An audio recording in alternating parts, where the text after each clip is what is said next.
প্রিয় ভাইয়েরা, আমি বলেছিলাম যে একদল খেয়ে গিয়েছে আরেক দল খাওয়ার জন্য রেডি হয়ে আছে। তো এখানে কি আমি কোনো দলের নাম বলেছি? বাংলাদেশে 48টা প্রায় নিবন্ধিত রাজনৈতিক দল, কোন দলের নাম আমি বলিনি। কথাটাকে আমি জেনারেল রেখেছি।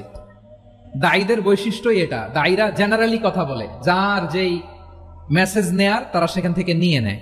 তো কোনো দল এটা নিয়ে কোনো কথা বলল না, আপনারা এটাকে নিজের গায়ে যে মাখালেন, এটা ঠিক হয়নি। অবশেষে বিএনপির সমালোচনার জবাব দিলেন মিজানুর রহমান আজহারী সাহেব। সিলেটের মাটিতে এই সমালোচনার জবাব দেন তিনি। তো আসুন দেখুন ওনার বক্তব্য, উনি কি বলেন। একদল খাইছে আরেক দল খাওয়ার জন্য রেডি হয়ে আছে। আমরা এরকম চাই না। প্রিয় ভাইয়েরা, আমি বলেছিলাম যে একদল খেয়ে গিয়েছে আরেক দল খাওয়ার জন্য রেডি হয়ে আছে। তো এখানে কি আমি কোনো দলের নাম বলেছি?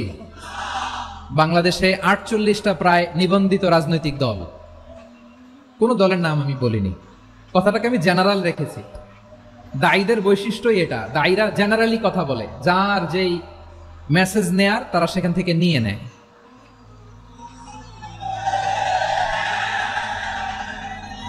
তো কোনো দল এটা নিয়ে কোনো কথা বলল না, আপনারা এটাকে নিজের গায়ে যে মাখালেন, এটা ঠিক হয়নি। আমি বলবো যে এটা খুবই অনভিপ্রেত হয়েছে। কোন দলকে টার্গেট করে বা কোন দলের পক্ষে আমরা কখনো কথা বলি না। আমরা কোরআনের পক্ষে কথা বলি, ইসলামের পক্ষে কথা বলি, ঠিক কিনা বলেন? সো একটা জেনারেল কথাকে যদি আমার রাজনীতিবিদ বন্ধুরা নিজেদের গায়ে মাখেন, ক্ষুব্ধ প্রতিক্রিয়া জানান, এতে করে সাধারণ জনগণের কাছে একটা নেগেটিভ মেসেজ যাবে ওনাদের ব্যাপারে। এটা হোক আমরা চাই না। তো আমার প্রিয় রাজনীতিবিদ বন্ধুদের আমি বলবো, কথাটা ছিল ভেরি জেনারেল, এটা নিজেদের গায়ে মাখানোর কোনো দরকার নাই। আমরা এই যে এক্সিস্টিং যে রাজনৈতিক চর্চা, এটা থেকে আমরা বেরিয়ে আসতে চাই। আমরা চাই না এদেশে চাঁদাবাজি, দখলবাজি থাক, ঠিক কিনা বলেন? এদেশে কোনো দুর্নীতি থাক, টেন্ডারবাজি থাক, এগুলো আমরা চাই। আই হেট পলিটিক্স একটা জেনারেশন আছে, এই বেশিরভাগ জেন জি এরা আই হেট পলিটিক্স জেনারেশন, এরা পলিটিক্সকে পছন্দ করে না। তো কেন করে না, দায়ভার আমাদের আছে না নাই? আছে। এবং আমরা দেখেছি ক্ষমতার পালাবদল যখন হয়, এক সরকার যায় আরেক সরকার আসে, তখন দুর্নীতির ফিরিস্তি আমরা জানতে পারি, এর আগে জানতে পারি না। প্রতিটা দলের ভেতরেই আমরা এই বাজে চর্চাটা দেখেছি। সো এখন আমাদেরকে শুধরে নেওয়ার সময় এসেছে। এটা এই সুন্দর সময়, নতুন প্রভাতের বাংলাদেশ, নতুন ভোরের বাংলাদেশ, এই সময় আমরা কাদা ছোড়াছুড়ি যেন না করি।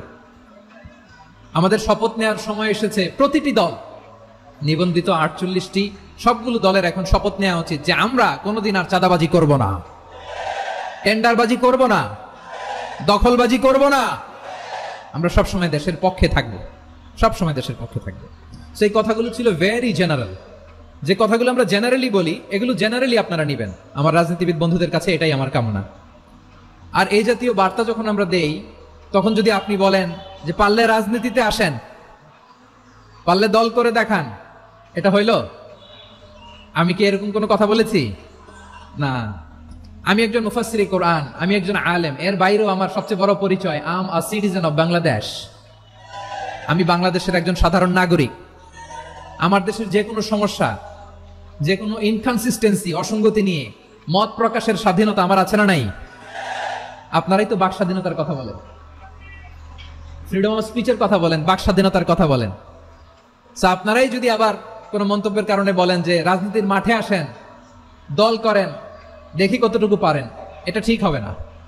তাই প্রিয় ভাইয়ের, আসুন আমরা দল মত নির্বিশেষে কাঁধে কাঁধ মিলিয়ে সোনার বাংলাদেশ গড়ি, দুর্নীতিমুক্ত বাংলাদেশ গড়ি, যে বাংলাদেশের জন্য রক্ত দিয়েছে আবু সাইদ, যে নতুন ভোরের বাংলাদেশের জন্য রক্ত দিয়েছে মুখ ভরা, যে নতুন বাংলাদেশের জন্য রক্ত ঝরিয়েছে 24-এর যে গণ অভ্যুত্থানের প্রত্যেকটি শহীদের আওয়াজ করে বলেন ঠিক কিনা?